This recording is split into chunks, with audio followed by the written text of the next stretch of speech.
The Incredible Theft.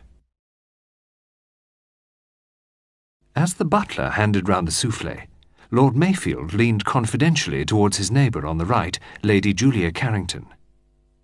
Known as a perfect host, Lord Mayfield took trouble to live up to his reputation. Although unmarried, he was always charming to women.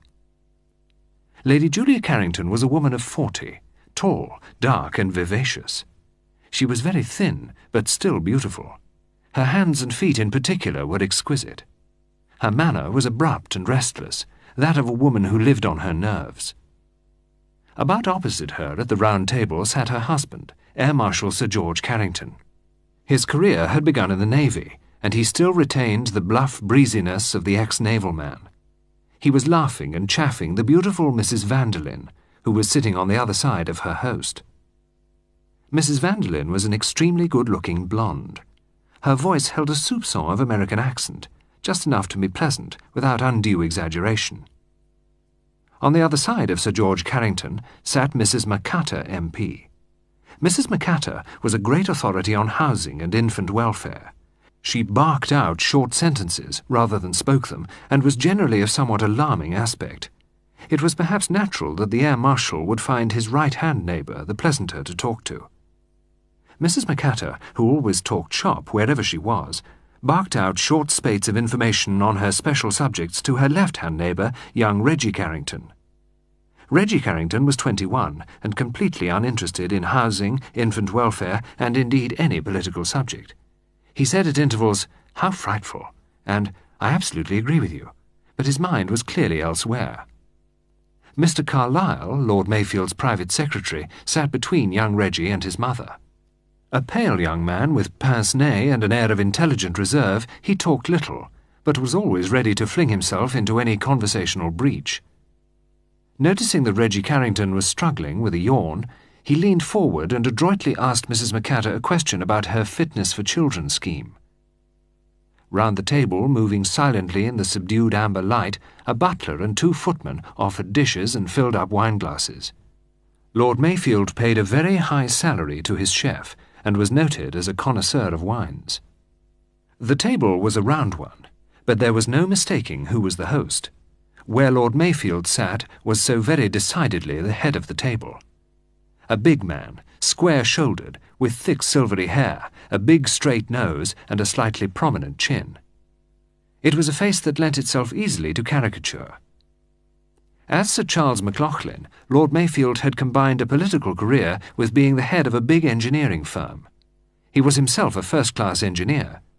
His peerage had come a year ago, and at the same time he had been created First Minister of Armaments, a new ministry which had only just come into being.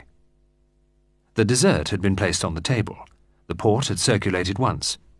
Catching Mrs. Vanderlyn's eye, Lady Julia rose. The 3 women left the room. The port passed once more, and Lord Mayfield referred lightly to pheasants. The conversation for 5 minutes or so was sporting. Then Sir George said, "I expect you'd like to join the others in the drawing-room, Reggie, my boy. Lord Mayfield won't mind." The boy took the hint easily enough. "Thanks, Lord Mayfield. I think I will." Mr. Carlyle murmured, "If you'll excuse me, Lord Mayfield, certain memoranda and other work to get through." Lord Mayfield nodded. The 2 young men left the room.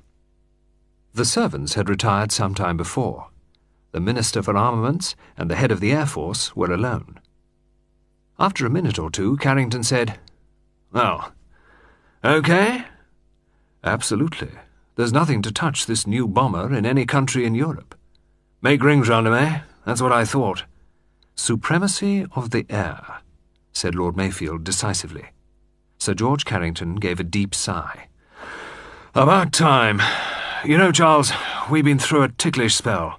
Lots of gunpowder everywhere, all over Europe, and we weren't ready, damn it. We've had a narrow squeak. We're not out of the wood yet, however much we hurry on construction." Lord Mayfield murmured, "Nevertheless, George, there are some advantages in starting late. A lot of the European stuff is out of date already, and they're perilously near bankruptcy." "I don't believe that means anything," said Sir George gloomily. "One's always hearing this nation and that is bankrupt, but they carry on just the same. You know, finance is an absolute mystery to me." Lord Mayfield's eyes twinkled a little. Sir George Carrington was always so very much the old-fashioned, bluff, honest old sea-dog.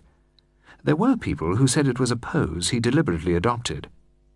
Changing the subject, Carrington said in a slightly over-casual manner, "Attractive woman, Mrs. Vanderlyn, eh?"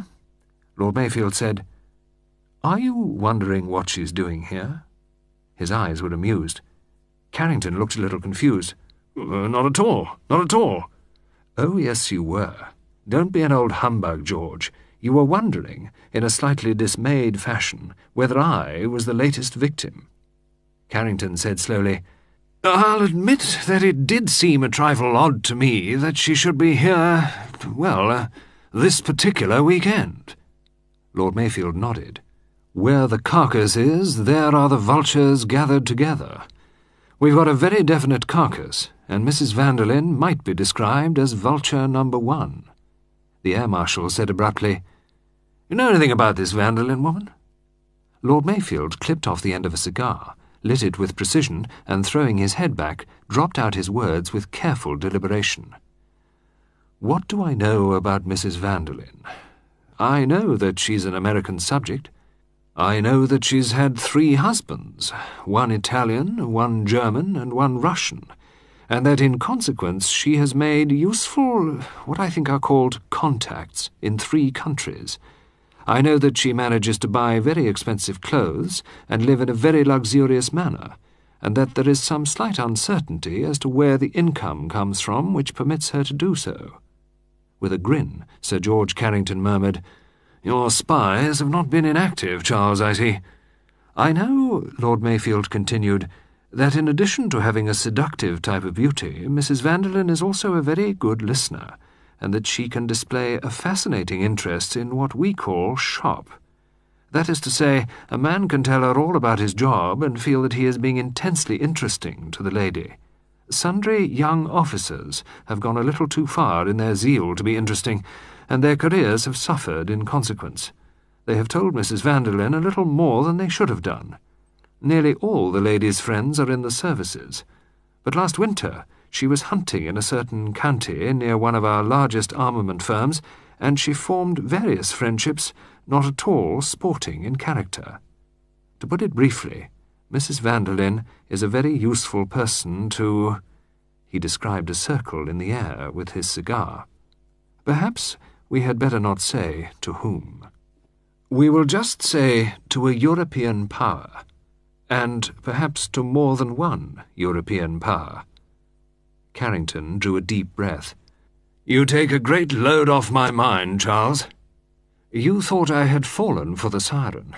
My dear George, Mrs. Vanderlyn is just a little too obvious in her methods for a wary old bird like me. Besides, she is, as they say, not quite so young as she once was. Your young squadron leaders wouldn't notice that, but I'm 56, my boy.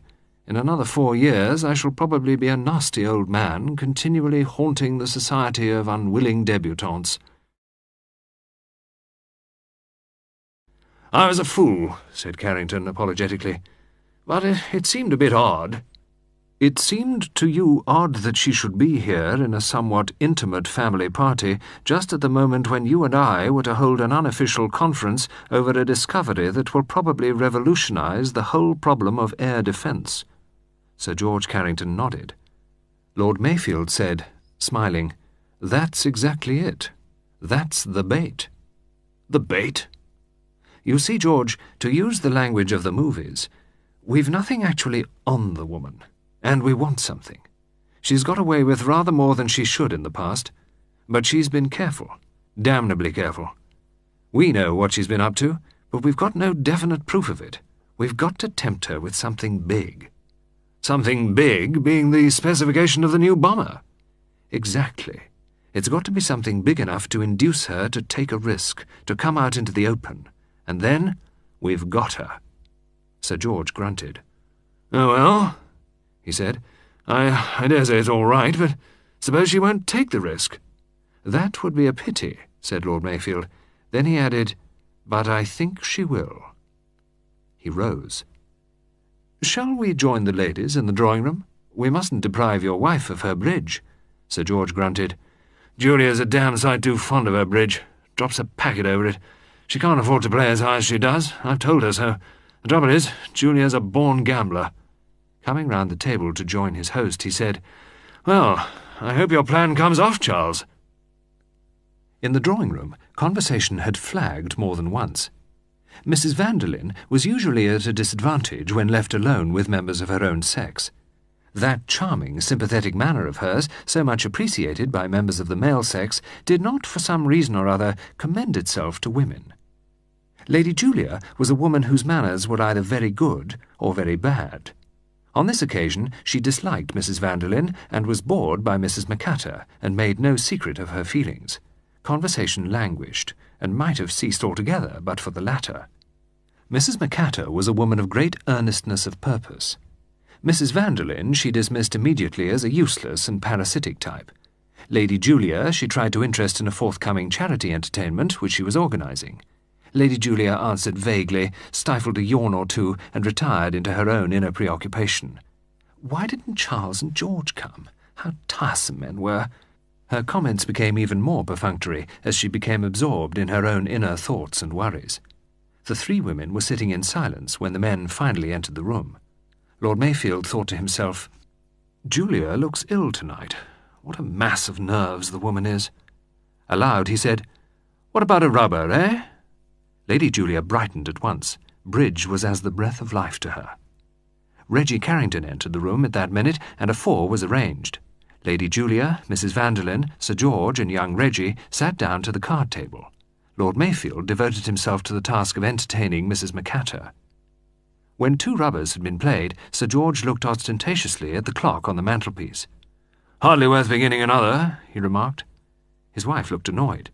"It's only 11:15, a short one." "They never are, my dear," said Sir George good-temperedly. "Anyway, Charles and I have some work to do." Mrs. Vanderlyn murmured, "How important that sounds. I suppose you clever men who are at the top of things never get a real rest." "No 48-hour week for us," said Sir George. Mrs. Vanderlyn murmured, "You know, I feel rather ashamed of myself as a raw American, but I do get so thrilled at meeting people who control the destinies of a country. I expect that seems a very crude point of view to you, Sir George."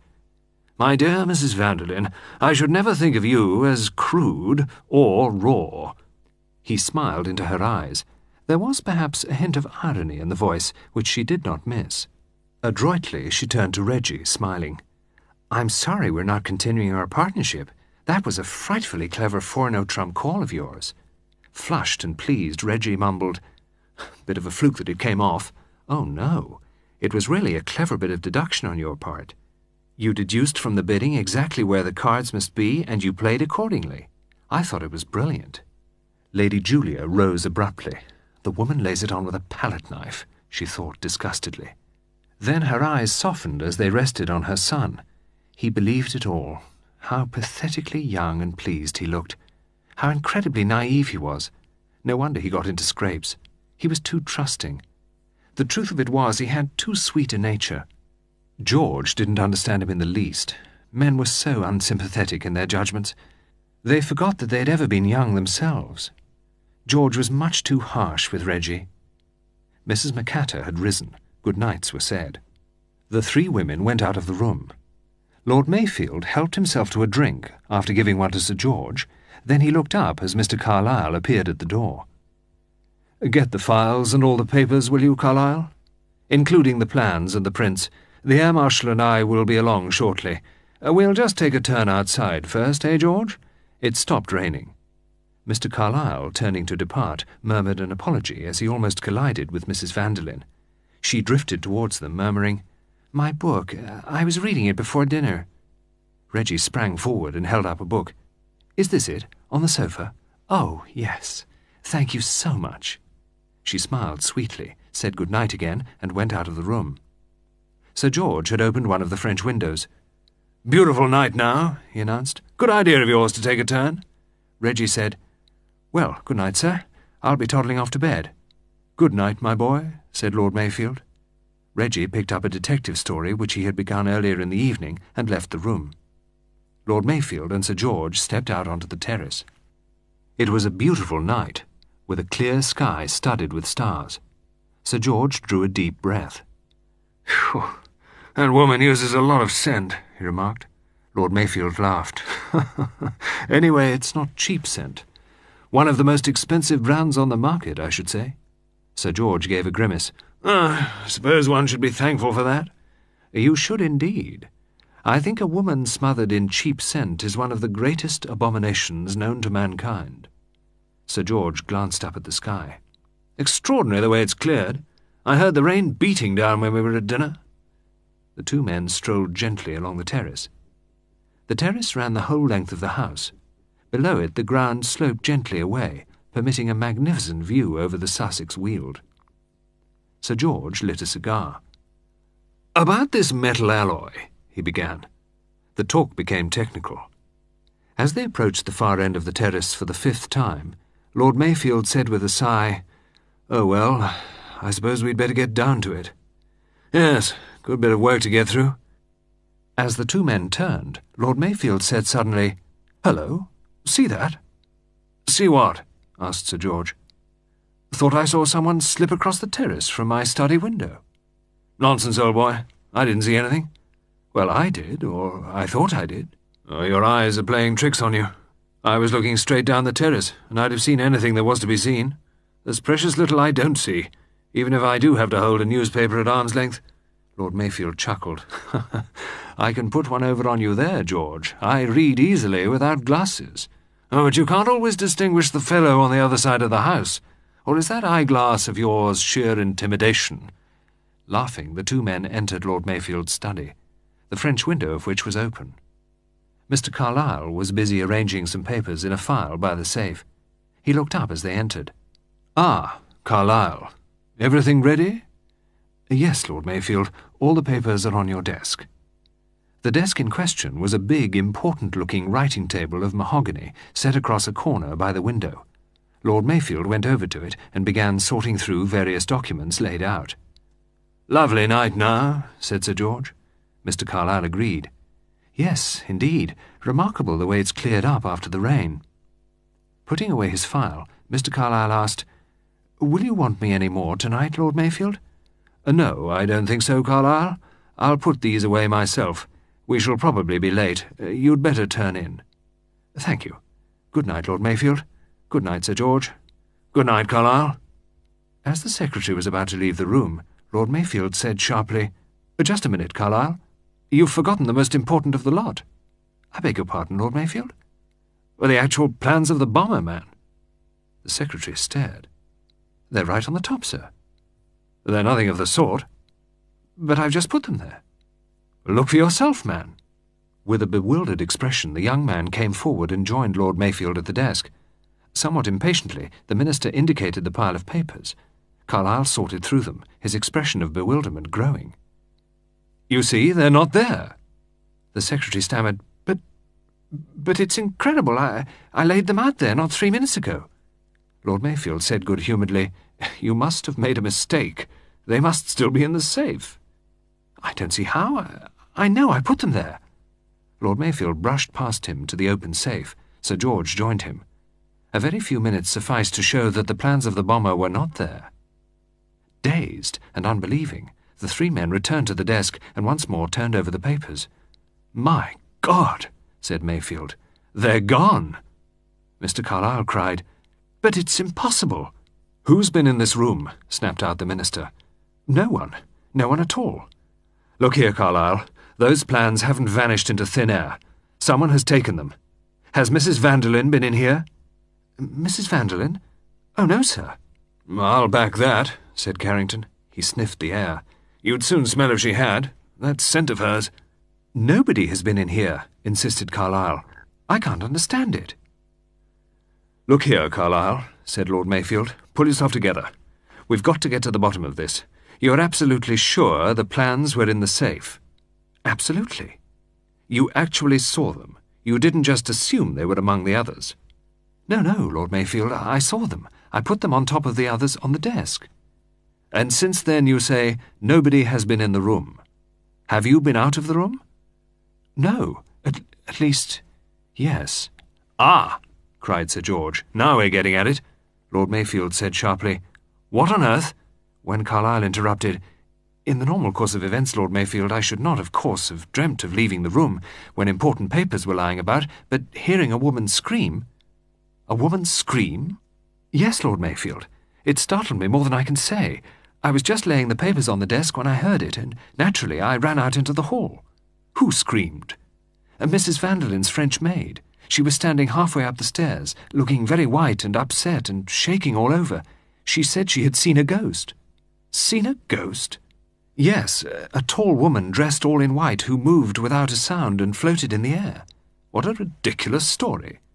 "Yes, Lord Mayfield, that is what I told her. I must say she seemed rather ashamed of herself. She went off upstairs and I came back in here." "How long ago was this?" "Just a minute or two before you and Sir George came in." "And you were out of the room how long?" The secretary considered. 2 minutes, at the most 3. "Long enough," groaned Lord Mayfield. Suddenly he clutched his friend's arm. "George, that shadow I saw, slinking away from this window, that was it. As soon as Carlyle left the room, he nipped in, seized the plans and made off." "Dirty work," said Sir George. Then he seized his friend by the arm. "Look here, Charles. This is the devil of a business. What the hell are we going to do about it?" Half an hour later, the two men were still in Lord Mayfield's study, and Sir George had been expending a considerable amount of persuasion to induce his friend to adopt a certain course. "At any rate, give it a trial, Charles." Lord Mayfield, at first most unwilling, was gradually becoming less averse to the idea. Sir George went on. "Don't be so damn pig-headed, Charles." Lord Mayfield said slowly, "Why drag in a wretched foreigner we know nothing about?" "But I happen to know a lot about him. The man's a marvel." Look here, Charles, it's a chance. Discretion is the essence of this business. If it leaks out—" "When it leaks out is what you mean." "Not necessarily. This man Hercule Poirot—" "Will come down here and produce the plans like a conjurer taking rabbits out of his hat, I suppose." "He'll get at the truth, and the truth is what we want. Look here, Charles, I take all responsibility on myself." Lord Mayfield said slowly, "Oh, well, have it your own way. But I don't see what the fellow can do." Sir George picked up the phone. "I'm going to get through to him, now." "Well, he'll be in bed." "Well, he can get up. Dash it all, Charles, you can't let that woman get away with it." "Mrs. Vanderlyn, you mean?" "Yes. You don't doubt, do you, that she's at the bottom of this?" "No, I don't. She's turned the tables on me with a vengeance. I don't like admitting, George, that a woman's been too clever for us. It goes against the grain. But it's true. We shan't be able to prove anything against her, and yet we both know that she's been the prime mover in the affair." "Women are the devil," said Carrington with feeling. "There's nothing to connect her with it, damn it all," said Lord Mayfield. "We may believe that she put the girl up to that screaming trick, and that the man lurking outside was her accomplice, but the devil of it is, we can't prove it." "Well, perhaps Hercule Poirot can," said Sir George. Suddenly Lord Mayfield laughed. "By the Lord, George, I thought you were too much of an old John Bull to put your trust in a Frenchman, however clever." "Well, he's not even a Frenchman. He's a Belgian," said Sir George in a rather shamefaced manner. "Well, have your Belgian down. Let him try his wits on this business.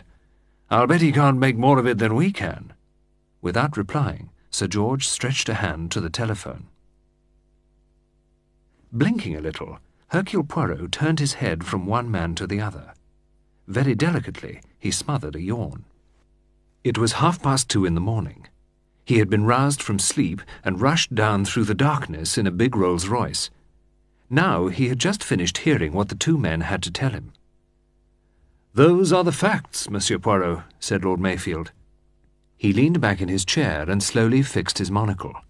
Through it, a shrewd, pale blue eye watched Poirot attentively. Besides being shrewd, the eye was definitely sceptical. Poirot cast a swift glance at Sir George Carrington. That gentleman was leaning forward with an expression of almost childlike hopefulness on his face. Poirot said slowly, "I have the facts, yes. The maid screams. The secretary goes out. The nameless watcher comes in. The plans are there on top of the desk. He snatches them up and goes. The facts, they are all very convenient." Something in the way he uttered the last phrase seemed to attract Lord Mayfield's attention. He sat up a little straighter. His monocle dropped. It was as though a new alertness came to him. "I beg your pardon, Monsieur Poirot?" "I said, Lord Mayfield, that the facts were all very convenient. For the thief. By the way, you are sure it was a man you saw?" Lord Mayfield shook his head. "That I couldn't say. It was just a shadow. In fact, I was almost doubtful if I had seen anyone." Poirot transferred his gaze to the Air Marshal. "And you, Sir George, can you say if it was a man or a woman?" "I didn't see anyone myself." Poirot nodded thoughtfully. Then he skipped suddenly to his feet and went over to the writing table. "I can assure you that the plans are not there," said Lord Mayfield. "We have all three been through those papers half a dozen times." "All three? You mean your secretary also?" "Yes, Carlyle." Poirot turned suddenly. "Tell me, Lord Mayfield, which paper was on top when you went over to the desk?" Mayfield frowned a little in the effort of remembrance. "Let me see. Yes, it was a rough memorandum of some sort of our air defence positions." Deftly, Poirot nipped out a paper and brought it over. "Is this the one, Lord Mayfield?" Lord Mayfield took it and glanced over it. "Yes, that's the one." Poirot took it over to Carrington. "Did you notice this paper on the desk?" Sir George took it, held it away from him, then slipped on his pince-nez. "Yes, that's right. I looked through them too, with Carlyle and Mayfield. This was on top." Poirot nodded thoughtfully. He replaced the paper on the desk. Mayfield looked at him in a slightly puzzled manner. "If there are any other questions," he began. "But yes, certainly there is a question. Carlyle. Carlyle is the question." Lord Mayfield's colour rose a little.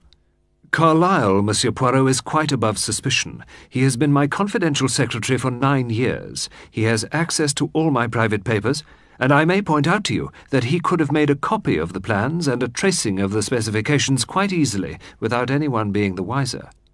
"I appreciate your point," said Poirot. "If he had been guilty, there would be no need for him to stage a clumsy robbery. In any case," said Lord Mayfield, "I am sure of Carlyle.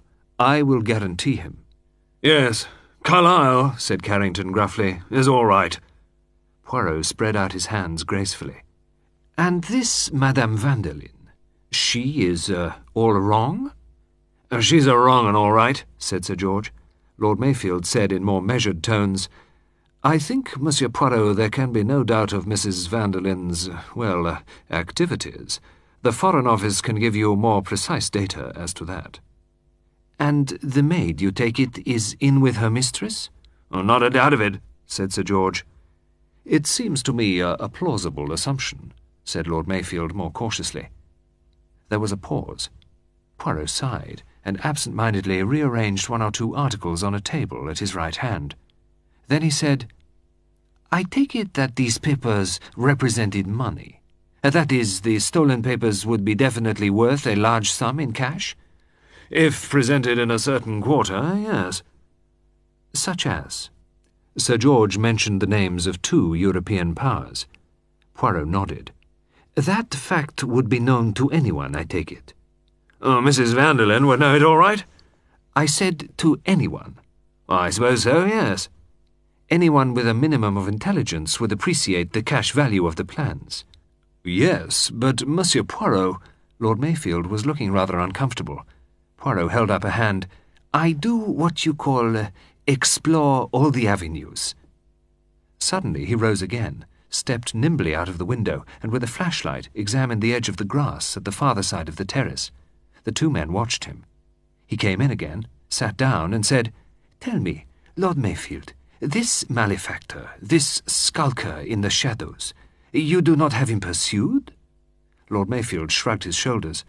"At the bottom of the garden he could make his way out to a main road. If he had a car waiting there, he would soon be out of reach." "But there are the police, the AA scouts." Sir George interrupted. "You forget, Monsieur Poirot, we cannot risk publicity. If it were to get out that these plans had been stolen, the result would be extremely unfavourable to the party." "Ah, yes," said Poirot. One must remember la politique. The great discretion must always be observed. You send instead for me. Ah, well, perhaps it is simpler." "You are hopeful of success, Monsieur Poirot?" Lord Mayfield sounded a trifle incredulous. The little man shrugged his shoulders. "Why not? One has only to reason, to reflect." He paused a moment and then said, "I would like now to speak to Monsieur Carlyle." "Certainly." Lord Mayfield rose. "I asked him to wait up. He will be somewhere at hand. I will go and find him." Lord Mayfield went out of the room. Hercule Poirot looked at Sir George Carrington. "Eh bien," he said, "what about this man on the terrace?" "My dear Monsieur Poirot, don't ask me. I didn't see him, and I can't describe him." Poirot leaned forward. "So you have already said, but it is a little different from that, is it not?" "What do you mean?" asked Sir George abruptly. "How shall I say it? Your disbelief, it is more profound." Sir George started to speak and then stopped. "But yes," said Poirot encouragingly, "tell me. You are both at the end of the terrace. Lord Mayfield sees a shadow slip from the window and across the grass. Why do you not see that shadow?" Carrington stared at him. "You've hit it, Monsieur Poirot. I've been worrying about that ever since. You see, I'd swear that no one did leave this window. I thought Mayfield had imagined it. Branch of a tree waving, something of that kind. And then, when we came in here and found there'd been a robbery, it seemed as though Mayfield must have been right and I'd been wrong, and yet—" Poirot smiled. "And yet you still in your heart of hearts believe in the evidence, the negative evidence, of your own eyes." "You're right, Monsieur Poirot, I do." Poirot gave a sudden smile. "How wise you are." Sir George said sharply, "There were no footprints on the grass edge?" Poirot nodded. "Exactly. Lord Mayfield, he fancies he sees a shadow. Then there comes the robbery, and he is sure, but sure, it is no longer a fancy. He actually saw the man. But that is not so. Me, I do not concern myself much with footprints and such things, but for what it is worth, we have that negative evidence. There were no footprints on the grass. It had rained heavily this evening. If a man had crossed the terrace to the grass this evening, his footprints would have shown." Sir George said, staring, But then... It brings us back to the house, to the people in the house." He broke off as the door opened and Lord Mayfield entered with Mr. Carlyle.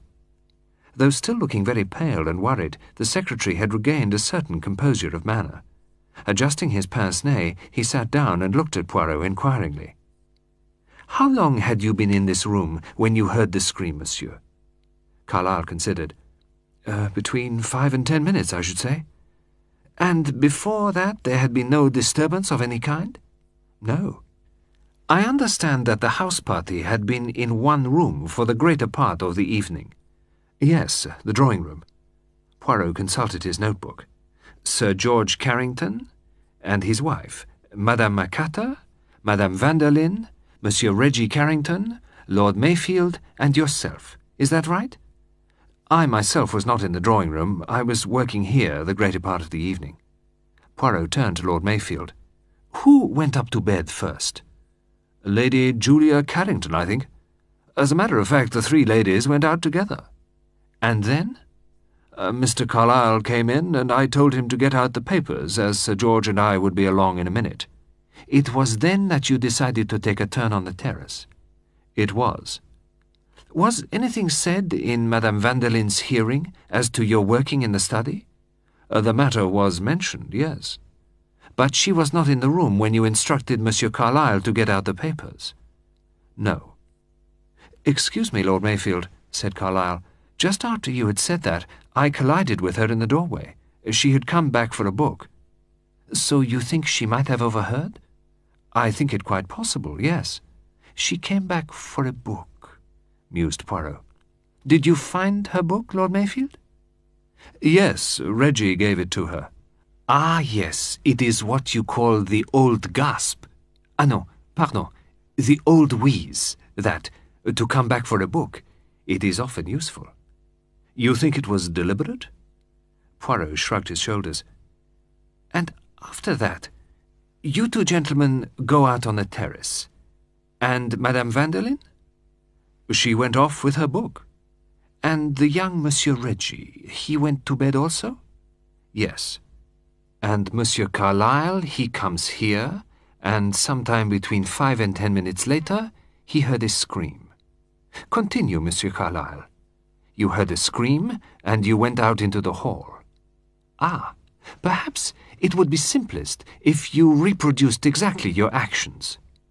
Mr. Carlyle got up a little awkwardly. Here, I scream, said Poirot helpfully. He opened his mouth and emitted a shrill bleat. Lord Mayfield turned his head away to hide a smile, and Mr. Carlyle looked extremely uncomfortable. Allez, forward march! Cried Poirot. It is your cue that I give you there. Mr. Carlyle walked stiffly to the door, opened it, and went out. Poirot followed him.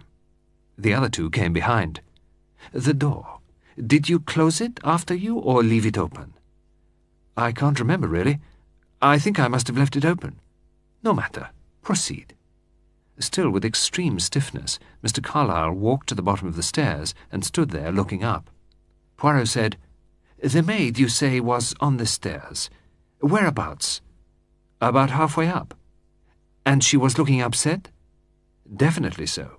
Eh bien, me, I am the maid. Poirot ran nimbly up the stairs. About here? A step or two higher. Like this? Poirot struck an attitude. Well, not quite like that. How then? Well, she had her hands to her head. Ah, her hands to her head. That is very interesting. Like this? Poirot raised his arms. His hands rested on his head just above each ear. Yes, that's it. Aha! And tell me, Monsieur Carlyle, she was a pretty girl, yes? Really? I didn't notice. Carlyle's voice was repressive. Aha, you did not notice, but you are a young man. Does not a young man notice when a girl is pretty? Really, Monsieur Poirot, I can only repeat that I did not do so. Carlyle cast an agonized glance at his employer. Sir George Carrington gave a sudden chuckle. Monsieur Poirot seems determined to make you out a gay dog, Carlyle, he remarked. Me, I always notice when a girl is pretty, announced Poirot as he descended the stairs. The silence with which Mr. Carlyle greeted this remark was somewhat pointed. Poirot went on, And it was then she told this tale of having seen a ghost? Yes. Did you believe the story? Well, hardly, Monsieur Poirot. I do not mean, do you believe in ghosts? I mean, did it strike you that the girl herself really thought she had seen something? Oh, as to that, I couldn't say. She was certainly breathing fast and seemed upset. You did not see or hear anything of her mistress? Yes, as a matter of fact, I did. She came out of her room in the gallery above and called Leonie. And then?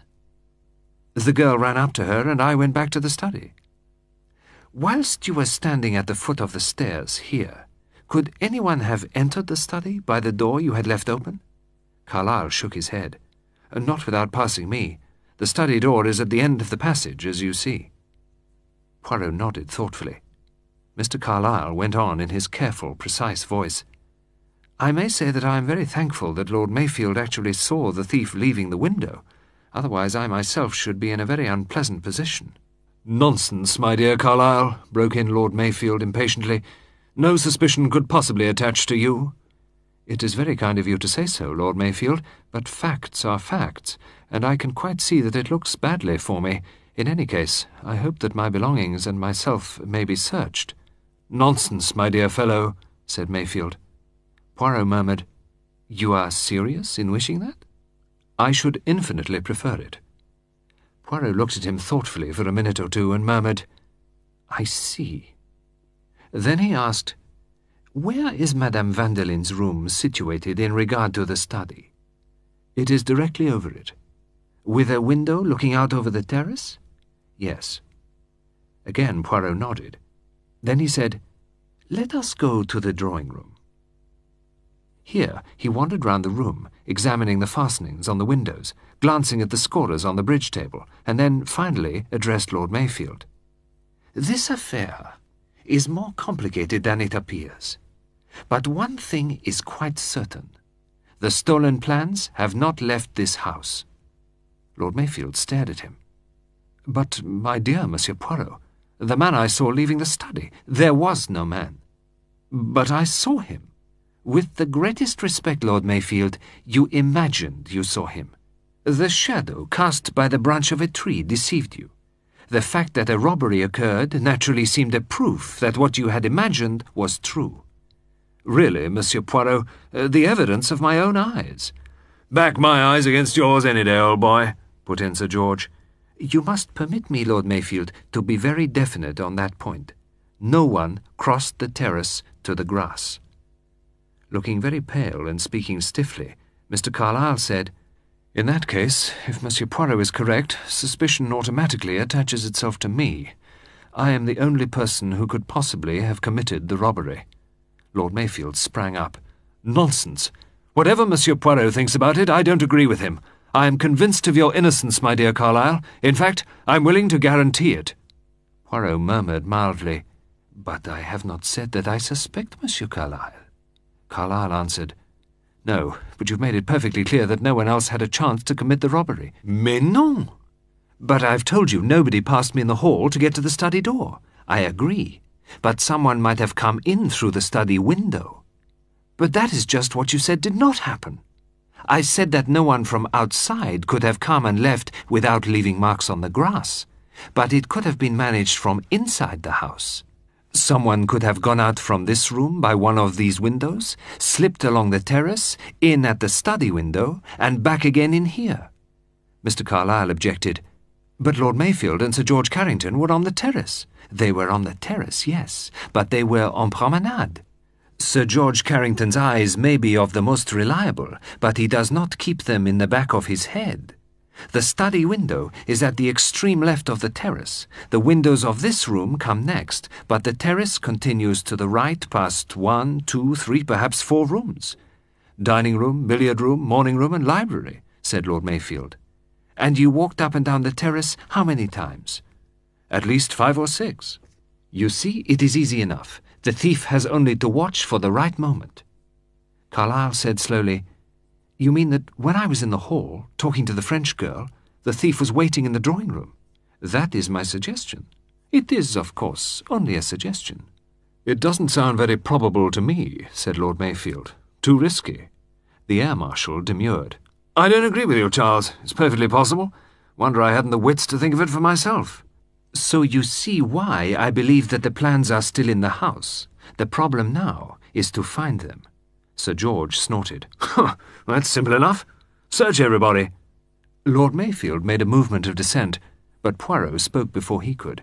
No. It is not so simple as that. The person who took those plans will anticipate that a search will be made, and will make quite sure they are not found amongst his or her belongings. They will have been hidden in neutral ground." "Do you suggest that we've got to go playing hide-and-seek all over the ballet house?" Poirot smiled. No. We need not be so crude as that. We can arrive at the hiding place, or alternatively at the identity of the guilty person, by reflection. That will simplify matters. In the morning I would like an interview with every person in the house. It would, I think, be unwise to seek those interviews now." Lord Mayfield nodded. "It would cause too much comment if we dragged everybody out of their beds at 3 in the morning. In any case, you'll have to proceed with a good deal of camouflage, Monsieur Poirot. The matter has got to be kept dark." Poirot waved an airy hand. "Leave it to Hercule Poirot. The lies I invent are always the most delicate and the most convincing. Tomorrow, then, I conduct my investigations. But tonight I should like to begin by interviewing you, Sir George, and you, Lord Mayfield." He bowed to them both. "You mean alone?" "That was my meaning." Lord Mayfield raised his eyes slightly, then he said, "Certainly. I will leave you alone with Sir George. When you want me, you'll find me in my study. Come, Carlyle." He and the secretary went out, shutting the door behind them. Sir George sat down. Reaching mechanically for a cigarette, he turned a puzzled face to Poirot. "You know," he said slowly, "I don't quite get this." "That is very simply explained," said Poirot with a smile. "In 2 words, to be accurate. Madame Vanderlyn." "Oh," said Carrington. "I think I see. Mrs. Vanderlyn?" "Precisely. It might be, you see, that it would not be very delicate to ask Lord Mayfield the question I want to ask. Why Madame Vanderlyn? This lady, she is known to be a suspicious character. Why then should she be here? I say to myself, there are 3 explanations. One, that Lord Mayfield has a penchant for the lady, and that is why I seek to talk to you alone. I do not wish to embarrass him. 2, that Madame Vanderlyn is perhaps the dear friend of someone else in the house. "Oh, you can count me out," said Sir George with a grin. Then, if neither of these cases is true, the question returns in redoubled force. Why Madame Vanderlyn? And it seems to me I perceive a shadowy answer. There was a reason. Her presence at this particular juncture was definitely desired by Lord Mayfield for a special reason. Am I right? Sir George nodded. "You're quite right," he said. "Mayfield is too old a bird to fall for her wiles. He wanted her here for quite another reason. It was like this." He retailed the conversation that had taken place at the dinner table. Poirot listened attentively. "Ah," he said, "I comprehend now. Nevertheless, it seems that the lady has turned the tables on you both rather neatly." Sir George swore freely. Poirot watched him with some slight amusement. Then he said, "You do not doubt that this theft is her doing? I mean that she is responsible for it, whether or no she played an active part?" Sir George stared. "Well, of course not. There isn't any doubt of that. Why, who else would have had any interest in stealing those plans?" "Ah," said Hercule Poirot. He leaned back and looked at the ceiling. "And yet, Sir George, we agreed not a quarter of an hour ago that these papers represented very definitely money. Not perhaps in quite so obvious a form as banknotes or gold or jewellery, but nevertheless they were potential money. If there were anyone here who was hard up—" The other interrupted him with a snort. "Well, who isn't these days? I suppose I can say it without incriminating myself." He smiled, and Poirot smiled politely back at him and murmured, "Mais oui, you can say what you like. For you, Sir George, have the one unimpeachable alibi in this affair." "But I'm damned hard up myself." Poirot shook his head sadly. "Yes, indeed, a man in your position has heavy living expenses. Then you have a young son at a most expensive age." Sir George groaned. "Education's bad enough, then debt's on top of it. Mind you, this lad's not a bad lad." Poirot listened sympathetically. He heard a lot of the Air Marshal's accumulated grievances. The lack of grit and stamina in the younger generation, the fantastic way in which mothers spoilt their children and always took their side, the curse of gambling once it got hold of a woman, the folly of playing for higher stakes than you could afford. It was couched in general terms. Sir George did not allude directly to either his wife or his son, but his natural transparency made his generalizations very easy to see through. He broke off suddenly. Sorry, mustn't take up your time with something that's right off the subject, especially at this hour of night, or rather morning." He stifled a yawn. "I suggest, Sir George, that you go to bed. You have been most kind and helpful." "Right, I think I will turn in. You really think there is a chance of getting the plans back?" Poirot shrugged his shoulders. "I mean to try. I do not see why not." "Well, I'll be off. Good night." He left the room. Poirot remained in his chair, staring thoughtfully at the ceiling. Then he took out a little notebook, and turning to a clean page, he wrote, "Madame Vanderlyn, Lady Julia Carrington, Madame Agatha, Reggie Carrington, Monsieur Carlyle." Underneath he wrote, "Madame Vanderlyn and Monsieur Reggie Carrington, Madame Vanderlyn and Lady Julia, Madame Vanderlyn and Monsieur Carlyle." He shook his head in a dissatisfied manner, murmuring, "C'est plus simple que ça." Then he added a few short sentences. "Did Lord Mayfield see a shadow? If not, why did he say he did? Did Sir George see anything? He was positive he had seen nothing, after I examined the flower-bed.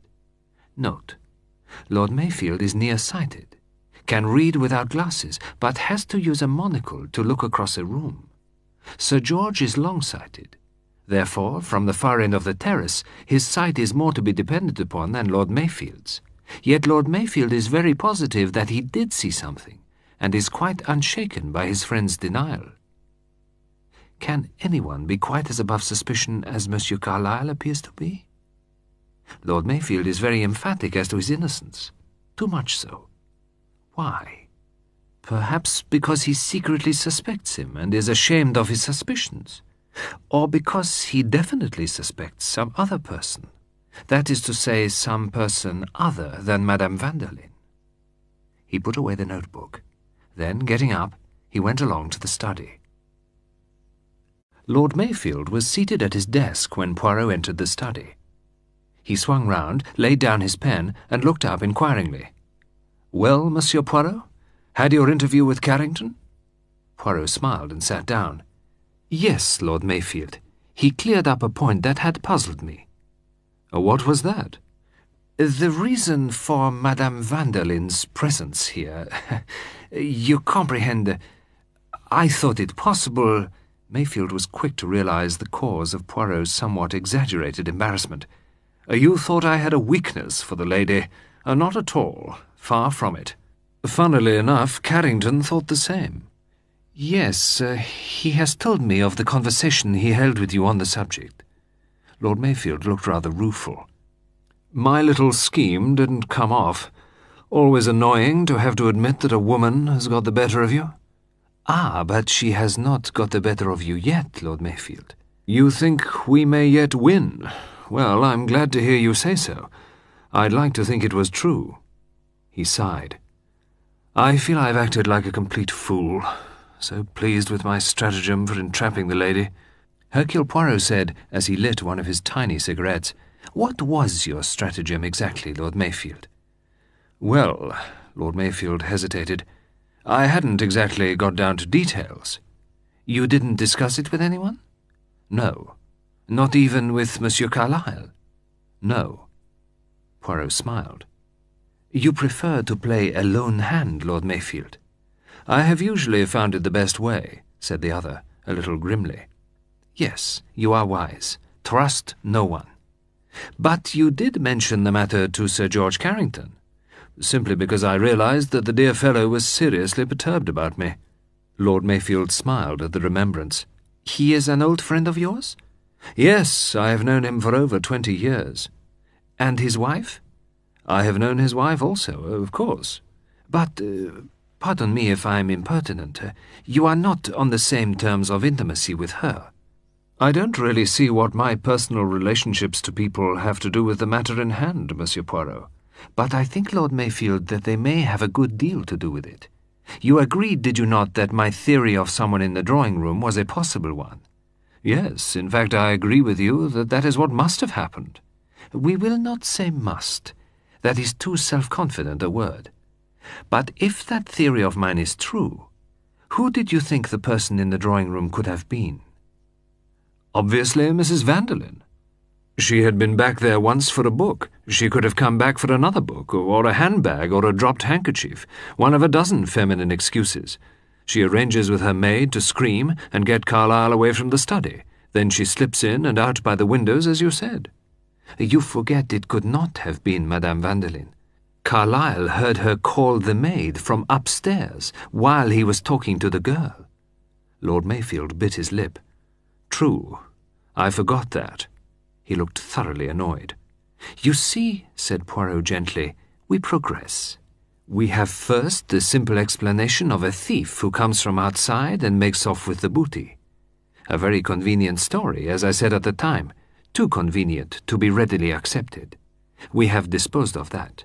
Then we come to the theory of the foreign agent, Madame Vanderlyn, and that again seems to fit together beautifully, up to a certain point. But now it looks as though that too was too easy, too convenient to be accepted." "You'd wash Mrs. Vanderlyn out of it altogether?" "It was not Madame Vanderlyn in the drawing-room. It may have been an ally of Madame Vanderlyn's who committed the theft, but it is just possible that it was committed by another person altogether. If so, we have to consider the question of motive." "Isn't this rather far-fetched, Monsieur Poirot?" "I don't think so. Now, what motives could there be? There is the motive of money. The papers may have been stolen with the object of turning them into cash. That is the simplest motive to consider. But the motive might possibly be something quite different. Such as, Poirot said slowly, it might have been done definitely with the idea of damaging someone. Who? Possibly Monsieur Carlyle.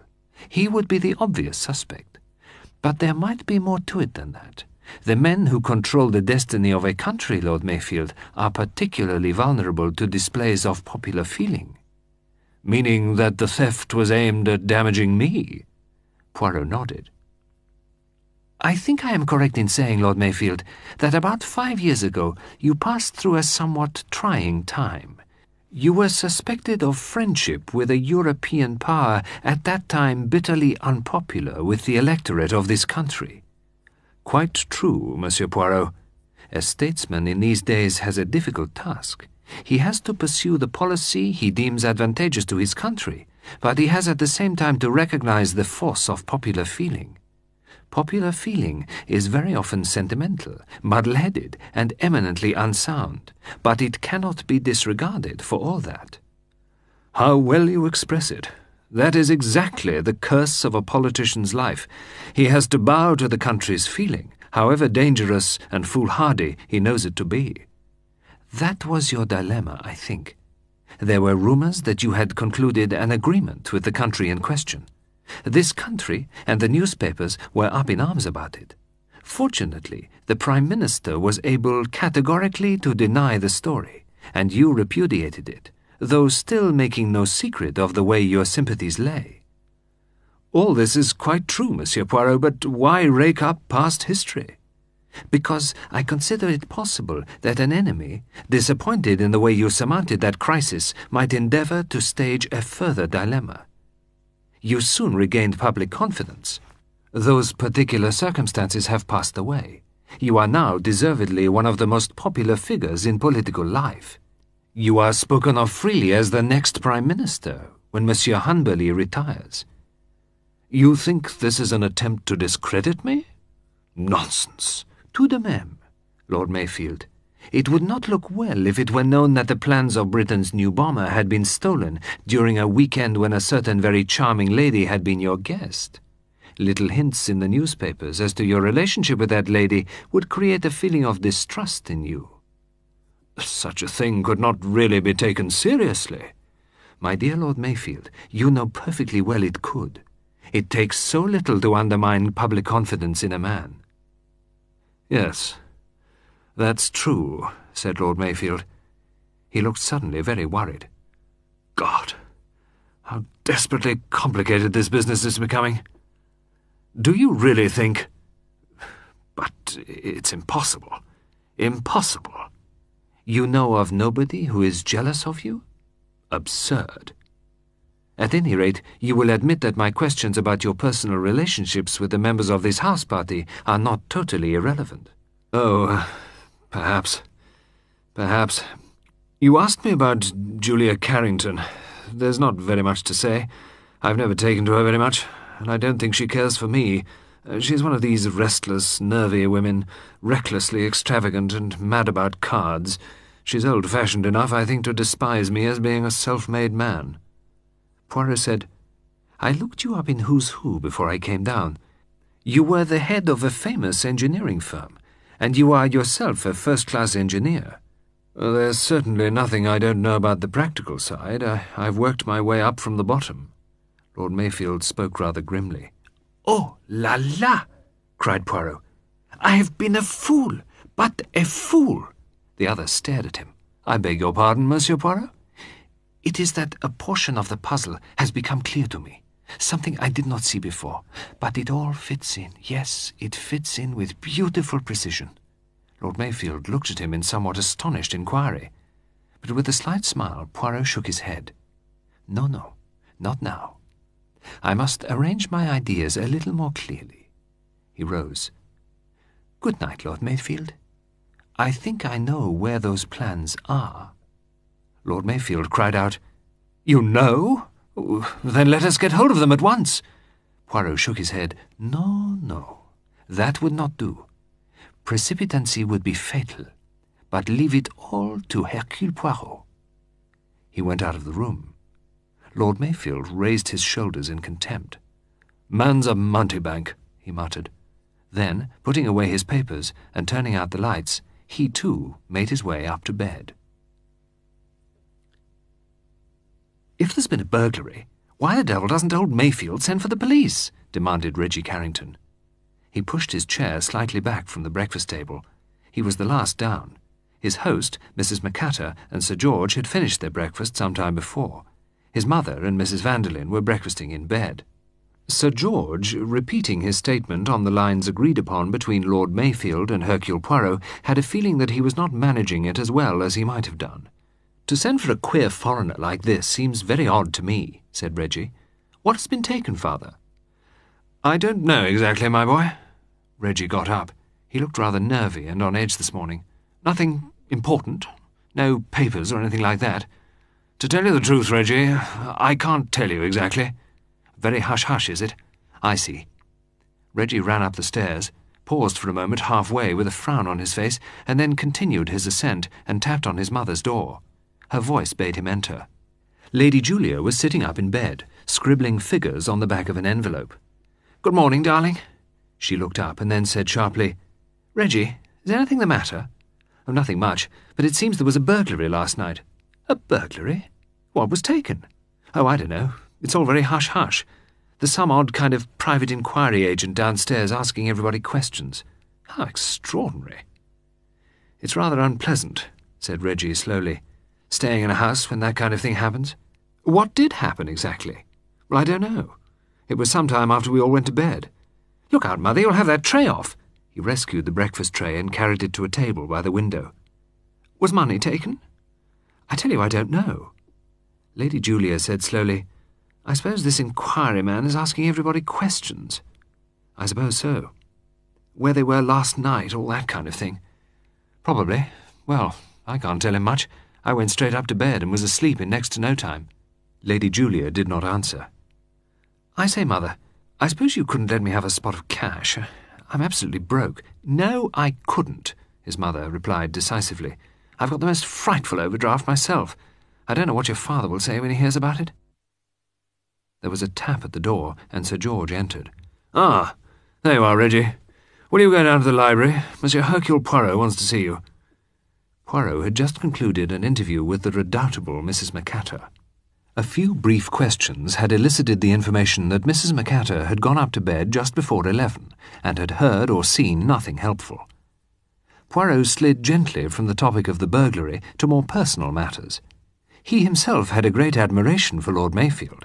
As a member of the general public, he felt that Lord Mayfield was a truly great man. Of course, Mrs. Agatha, being in the know, would have a far better means of estimating that than himself. "Lord Mayfield has brains," allowed Mrs. Agatha, "and he has carved out his career entirely for himself. He owes nothing to hereditary influence. He has a certain lack of vision, perhaps. In that I find all men sadly alike. They lack the breadth of a woman's imagination. Woman, Monsieur Poirot, is going to be the great force in government in 10 years' time." Poirot said that he was sure of it. He slid to the topic of Mrs. Vanderlyn. Was it true, as he had heard hinted, that she and Lord Mayfield were very close friends? "Not in the least. To tell you the truth, I was very surprised to meet her here. Very surprised indeed." Poirot invited Mrs. Agatha's opinion of Mrs. Vanderlyn, and got it. "One of those absolutely useless women, Monsieur Poirot. Women that make one despair of one's own sex. A parasite. First and last, a parasite." "Men admire her?" ventured Poirot. "Men!" Mrs. Agatha spoke the word with contempt. "Men are always taken in by those very obvious good looks. That boy now, young Reggie Carrington, flushing up every time she spoke to him, absurdly flattered by being taken notice of by her, and the silly way she flattered him, too, praising his bridge, which actually was far from brilliant." "He is not a good player." "He made all sorts of mistakes last night." "Lady Julia is a good player, is she not?" "Much too good, in my opinion," said Mrs. Agatha. "It's almost a profession with her. She plays morning, noon, and night." "For high stakes?" "Yes, indeed. Much higher than I would care to play for. Indeed, I shouldn't consider it right." "She makes a good deal of money at the game." Mrs. Macatta gave a loud and virtuous snort. Huh! She reckons on paying her debts that way. But she's been having a run of bad luck lately, so I've heard. She looked last night as though she had something on her mind. The evils of gambling, Monsieur Poirot, are only slightly less than the evils caused by drink. If I had my way, this country should be purified. Poirot was forced to listen to a somewhat lengthy discussion on the purification of England's morals. Then he closed the conversation adroitly and sent for Reggie Carrington. He summed the young man up carefully as he entered the room, the weak mouth camouflaged by the rather charming smile, the indecisive chin, the eyes set far apart, the rather narrow head. He thought that he knew Reggie Carrington's type fairly well. Monsieur Reggie Carrington? Yes. Anything I can do? Just tell me what you can about last night. Well, let me see, we played bridge in the drawing-room. After that I went up to bed. That was at what time? Just before 11. I suppose the robbery took place after that. Yes, after that. You did not hear or see anything? Reggie shook his head regretfully. I'm afraid not. I went straight to bed, and I sleep pretty soundly. You went straight up from the drawing-room to your bedroom, and remained there until the morning? That's right. Curious, said Poirot. Reggie said sharply, What do you mean, curious? You did not, for instance, hear a scream? No, I didn't. Ah, very curious. Look here, I don't know what you mean. You are perhaps slightly deaf? Certainly not. Poirot's lips moved. It was possible that he was repeating the word curious for the third time. Then he said, Well, thank you, Monsieur Carrington. That is all. Reggie got up and stood rather irresolutely. You know, he said, now you come to mention it, I believe I did hear something of the kind. Ah, you did hear something? Yes, but you see, I was reading a book, a detective story, as a matter of fact, and, well, I didn't really quite take it in. Ah, said Poirot, a most satisfying explanation. His face was quite impassive. Reggie still hesitated. Then he turned and walked slowly to the door. There he paused and asked, I say, what was stolen? Something of great value, Monsieur Carrington. That is all I am at liberty to say. Oh, said Reggie rather blankly. He went out. Poirot nodded his head. It fits, he murmured. It fits very nicely. He touched a bell and inquired courteously if Mrs. Vanderlyn was up yet. Mrs. Vanderlyn swept into the room looking very handsome. She was wearing an artfully cut russet sports suit that showed up the warm lights of her hair. She swept to a chair and smiled in a dazzling fashion at the little man in front of her. For a moment, something showed through the smile. It might have been triumph. It might also have been mockery. It was gone almost immediately, but it had been there. Poirot found the suggestion of it interesting. Burglars? Last night? But how dreadful! Why, no, I never heard a thing. What about the police? Can't they do anything? Again, just for a moment, the mockery showed in her eyes. Hercule Poirot thought, It is very clear that you are not afraid of the police, my lady. You know very well that they are not going to be called in. He said soberly, You comprehend, madame, it is an affair of the most discreet. Oh, why, naturally, Monsieur Poirot. I shouldn't dream of breathing a word. I'm much too great an admirer of dear Lord Mayfield's to do anything to cause him the least little bit of worry. She crossed her knees. A highly polished slipper of brown leather dangled on the tip of her silk-shod foot. She smiled a warm, compelling smile of perfect health and deep satisfaction. Do tell me if there's anything at all I can do. I thank you, madame. You played bridge in the drawing-room last night? Yes. I understand that then all the ladies went up to bed. That is right. But someone came back to fetch a book. That was you, was it not, Madame Vanderlyn?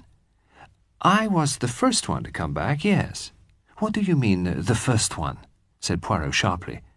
I came back right away, explained Mrs. Vanderlyn.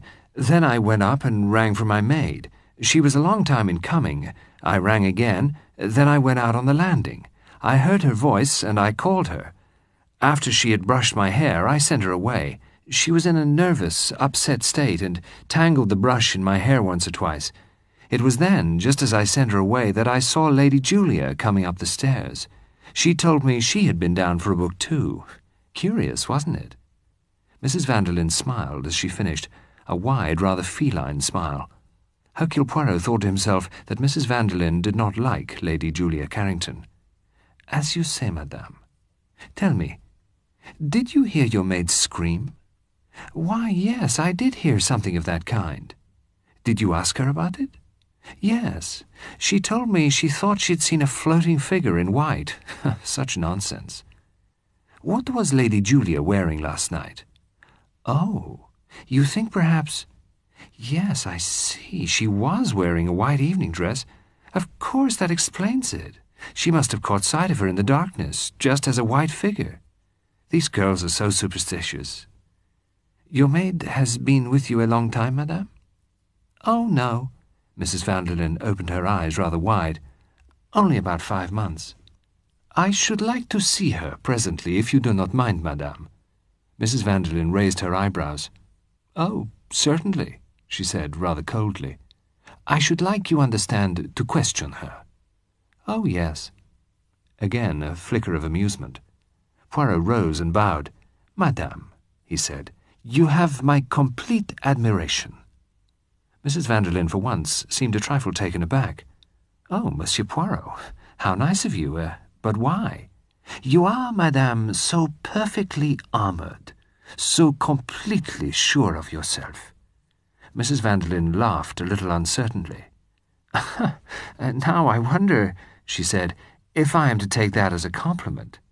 Poirot said, "It is perhaps a warning not to treat life with arrogance." Mrs. Vanderlyn laughed with more assurance. She got up and held out a hand. "Dear Monsieur Poirot, I do wish you all success. Thank you for all the charming things you have said to me." She went out. Poirot murmured to himself, "You wish me success, do you? Ah, but you are very sure I am not going to meet with success. Yes, you are very sure indeed. That annoys me very much."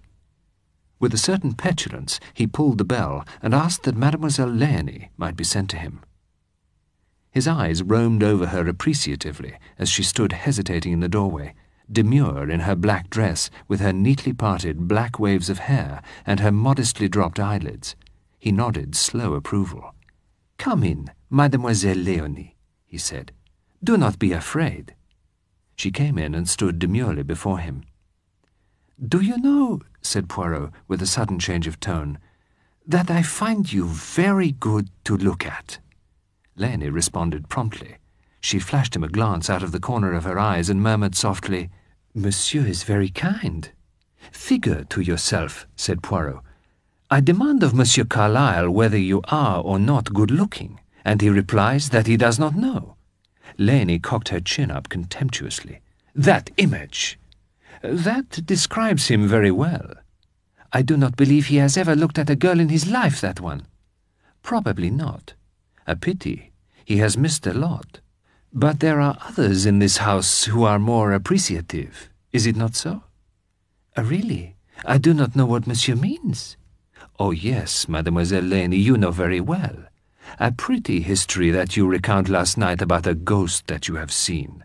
As soon as I hear that you are standing there with your hands to your head, I know very well that there is no question of ghosts. If a girl is frightened, she clasps her heart, or she raises her hands to her mouth to stifle a cry. But if her hands are on her hair, it means something very different. It means that her hair has been ruffled, and that she is hastily getting it into shape again. Now then, mademoiselle, let us have the truth. Why did you scream on the stairs?" "But, monsieur, it is true. I saw a tall figure all in white." "Mademoiselle, do not insult my intelligence. That story, it may have been good enough for Monsieur Carlyle, but it is not good enough for Hercule Poirot. The truth is that you had just been kissed, is it not so?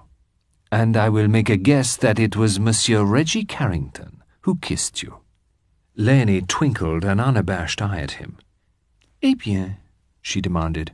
"After all, what is a kiss?" "What indeed?" said Poirot gallantly.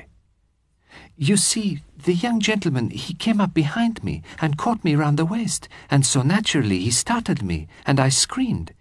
If I had known, well then, naturally, I would not have screamed." "Naturally," agreed Poirot. "But he came upon me like a cat. Then the study door opened, and out came Monsieur le Secrétaire, and the young gentleman slipped away upstairs, and there I was looking like a fool. Naturally, I had to say something, especially to, she broke into French, un jeune homme comme ça, tellement comme il faut." "So, you invent a ghost." "Indeed, monsieur, it was all I could think of. A tall figure, all in white, that floated. It is ridiculous, but what else could I do? Nothing. So now, all is explained. I had my suspicions from the first." Leonie shot him a provocative glance. "Monsieur is very clever, and very sympathetic. And since I am not going to make you any embarrassments over the affair, will you do something for me in return?" "Most willingly, monsieur." "How much do you know of your mistress's affairs?" The girl shrugged her shoulders. "Not very much, monsieur. I have my ideas, of course." "And those ideas?" "Well, it does not escape me that the friends of Madame are always soldiers, or sailors, or airmen, and then there are other friends, foreign gentlemen, who come to see her very quietly sometimes. Madame is very handsome, though I do not think she will be so much longer. The young men, they find her very attractive. Sometimes I think they say too much, but it is only my idea that. Madame does not confide in me." "What you would have me to understand is that Madame plays a lone hand."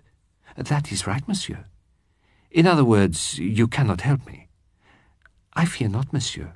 I would do if I could." "Tell me, your mistress is in a good mood today?" "Oh, decidedly, monsieur. Something has happened to please her. She has been in good spirits ever since she came here." "Well, Leonie, you should know." The girl answered confidently, "Oh, yes, monsieur. I could not be mistaken there. I know all Madame's moods. She is in high spirits." "Positively triumphant." "That is exactly the word, monsieur." Poirot nodded gloomily. "I find that a little hard to bear, yet I perceive that it is inevitable. Thank you, mademoiselle. That is all." Leonie threw him a coquettish glance. "Thank you, monsieur. If I meet monsieur on the stairs, be well assured that I shall not scream." "My child," said Poirot with dignity, "I am of advanced years. What have I to do with such frivolities?" With a little twitter of laughter, Leonie took herself off. Poirot paced slowly up and down the room. His face became grave and anxious. "And now," he said at last, "for Lady Julia. What will she say, I wonder?" Lady Julia came into the room with a quiet air of assurance. She bent her head graciously, accepted the chair that Poirot drew forward, and spoke in a low, well-bred voice. "Lord Mayfield says that you wish to ask me some questions." "Yes, madame. It is about last night." "About last night, yes? What happened after you had finished your game of bridge?" "My husband thought it was too late to begin another. I went up to bed." "And then?" "I went to sleep." "That is all?" "Yes. I'm afraid I can't tell you anything of much interest." "When did this," she hesitated, "burglary occur?" "Very soon after you went upstairs." "I see. And what exactly was taken?" "Some private papers, madame." "Important papers?" "Very important." She frowned a little and then said, "They were valuable?" "Yes, madame, they were worth a good deal of money." "I see." There was a pause, and then Poirot said, "What about your book, madame?" "My book?" She raised bewildered eyes to him. "Yes, I understand Madame Vanderlyn to say that some time after you three ladies had retired, you went down again to fetch a book." "Oh, yes, of course, so I did." "So that, as a matter of fact, you did not go straight to bed when you went upstairs. You returned to the drawing-room." "Yes, that is true. I had forgotten." While you were in the drawing-room, did you hear someone scream?" "No." "Yes, I don't think so." "Surely, madame, you could not fail to hear it in the drawing-room." Lady Julia flung her head back and said firmly, "I heard nothing." Poirot raised his eyebrows but did not reply. The silence grew uncomfortable. Lady Julia asked abruptly, "What is being done?" "Being done? I do not understand you, madame." "Well, I mean about the robbery. Surely the police must be doing something?" Poirot shook his head. "The police have not been called in. I am in charge." She stared at him, her restless, haggard face sharpened and tense. Her eyes, dark and searching, sought to pierce his impassivity. They fell at last, defeated. "You cannot tell me what is being done." "I can only assure you, madame, that I am leaving no stone unturned." "To catch the thief or to recover the papers?" "The recovery of the papers is the main thing, madame." Her manner changed. It became bored, listless. "Yes," she said indifferently, "I suppose it is." There was another pause. "Is there anything else, Monsieur Poirot?" "No, madame. I will not detain you further." "Thank you." He opened the door for her. She passed out without glancing at him. Poirot went back to the fireplace and carefully rearranged the ornaments on the mantelpiece. He was still at it when Lord Mayfield came in through the window. "Well," said the latter. "Very well, I think. Events are shaping themselves as they should." Lord Mayfield said, staring at him, "You are pleased?" "No, I am not pleased, but I am content." "Really, Monsieur Poirot, I can't make you out." "I am not such a charlatan as you think." "I never said—" "No, but you thought." "No matter. I am not offended. It is sometimes necessary for me to adopt a certain pose." Lord Mayfield looked at him doubtfully with a certain amount of distrust. Hercule Poirot was a man he did not understand. He wanted to despise him, but something warned him that this ridiculous little man was not so futile as he appeared. Lord Mayfield had always been able to recognize capability when he saw it. "Well," he said, "we are in your hands. What do you advise next?" "Can you get rid of your guests?" "I think it might be arranged. I could explain that I have to go to London over this affair. They will probably offer to leave." "Very good. Try and arrange it like that." Lord Mayfield hesitated. "You don't think—" "I am quite sure that that would be the wise course to take." Lord Mayfield shrugged his shoulders. "Well, if you say so." He went out. The guests left after lunch. Mrs. Vanderlyn and Mrs. Agatha went by train. The Carringtons had their car. Poirot was standing in the hall as Mrs. Vanderlyn bade her host a charming farewell. "So terribly sorry for you having this bother and anxiety. I do hope it will turn out all right for you. I won't breathe a word of anything." She pressed his hand and went out to where the Rolls was waiting to take her to the station. Mrs. Agatha was already inside. Her adieu had been curt and unsympathetic. Suddenly, Leonie, who had been getting in front with the chauffeur, came running back into the hall. "The dressing-case of Madame! It is not in the car!" she exclaimed. There was a hurried search. At last Lord Mayfield discovered it where it had been put down in the shadow of an old oak chest. Leonie uttered a glad little cry as she seized the elegant affair of green morocco and hurried out with it. Then Mrs. Vanderlyn leaned out of the car. "Lord Mayfield?" She handed him a letter. "Would you mind putting this in your post-bag? If I keep it, meaning to post it in town, I'm sure to forget. Letters just stay in my bag for days." Sir George Carrington was fidgeting with his watch, opening and shutting it. He was a maniac for punctuality. "They're cutting it fine," he murmured. "Very fine. Unless they're careful, they'll miss the train." His wife said irritably, "Oh, don't fuss, George. After all, it's their train, not ours." He looked at her reproachfully. The Rolls drove off. Reggie drew up at the front door in the Carringtons' Morris. "All ready, father?" he said. The servants began bringing out the Carringtons' luggage. Reggie supervised its disposal in the dicky. Poirot moved out of the front door, watching the proceedings. Suddenly, he felt a hand on his arm. Lady Julia's voice spoke in an agitated whisper. "Monsieur Poirot, I must speak to you, at once." He yielded to her insistent hand. She drew him into a small morning room and closed the door. She came close to him. "Is it true, what you said, that the discovery of the papers is what matters most to Lord Mayfield?" Poirot looked at her curiously. "It is quite true, madame." If those papers were returned to you, would you undertake that they should be given back to Lord Mayfield and no questions asked?" "I'm not sure that I understand you." "Well, you must. I'm sure that you do. I'm suggesting that the thief should remain anonymous if the papers are returned." Poirot asked, "How soon would that be, madame?" "Definitely within 12 hours. You can promise that?" "I can promise it." As he did not answer, she repeated urgently, "Will you guarantee that there will be no publicity?" He answered then, very gravely, "Yes, madame, I will guarantee that." "Then everything can be arranged." She passed abruptly from the room. A moment later, Poirot heard the car drive away. He crossed the hall and went along the passage to the study. Lord Mayfield was there. He looked up as Poirot entered. "Well?" he said.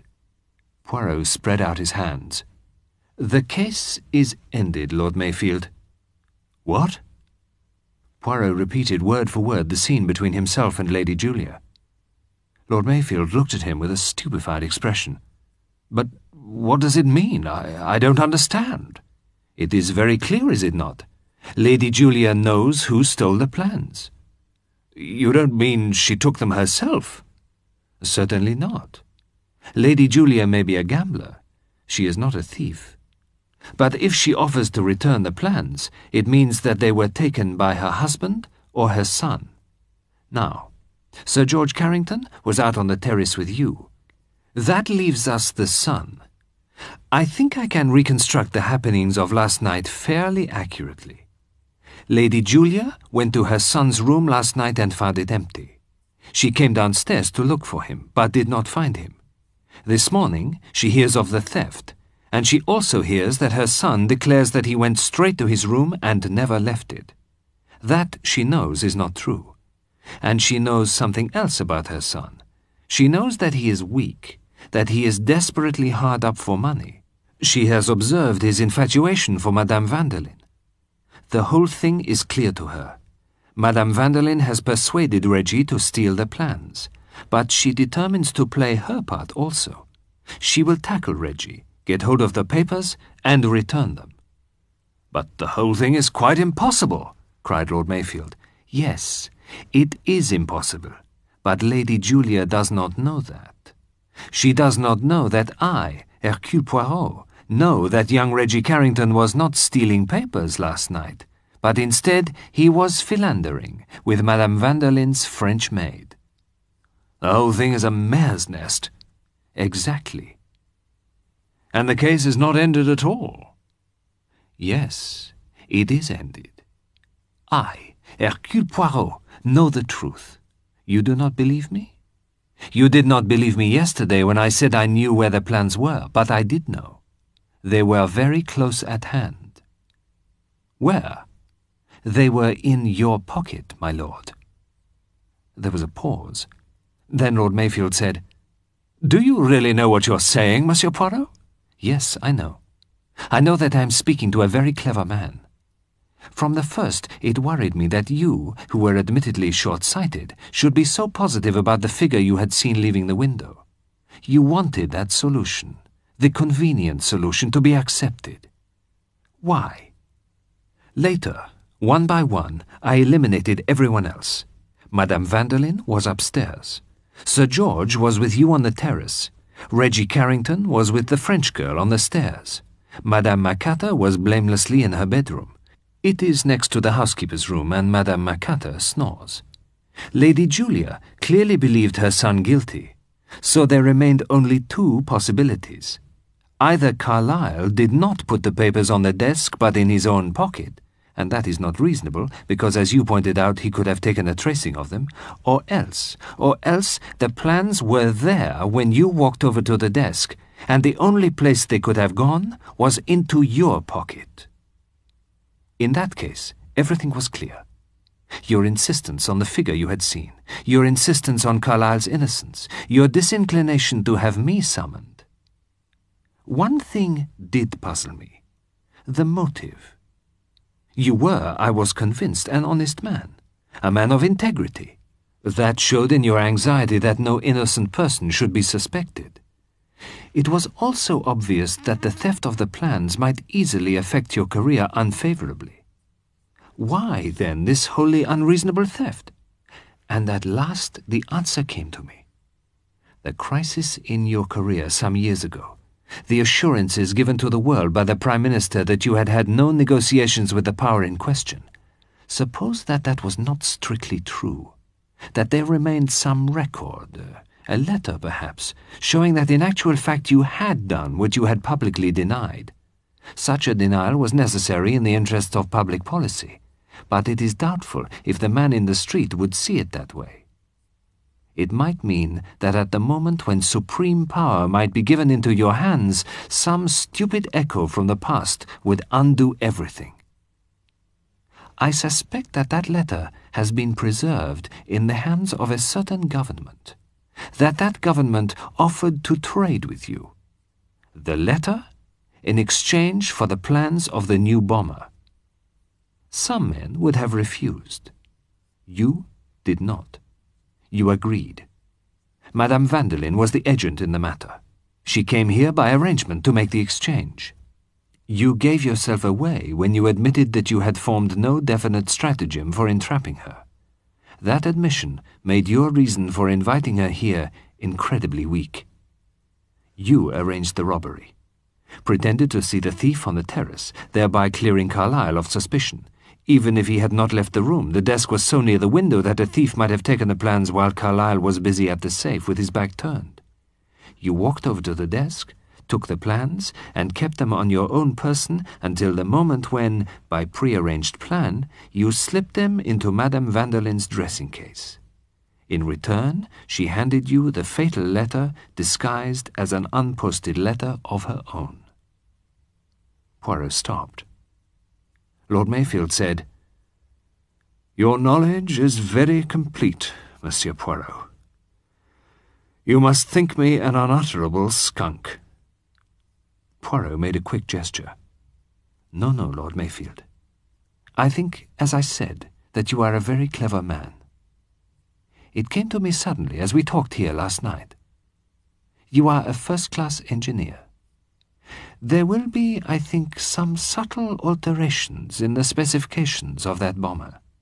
Alterations done so skillfully that it will be difficult to grasp why the machine is not the success it ought to be. A certain foreign power will find the type a failure. It will be a disappointment to them, I am sure. Again there was silence. Then Lord Mayfield said, "You are much too clever, Monsieur Poirot. I will only ask you to believe one thing. I have faith in myself. I believe that I am the man to guide England through the days of crisis that I see coming. If I did not honestly believe that I am needed by my country to steer the ship of state, I would not have done what I have done. Made the best of both worlds. Saved myself from disaster by a clever trick."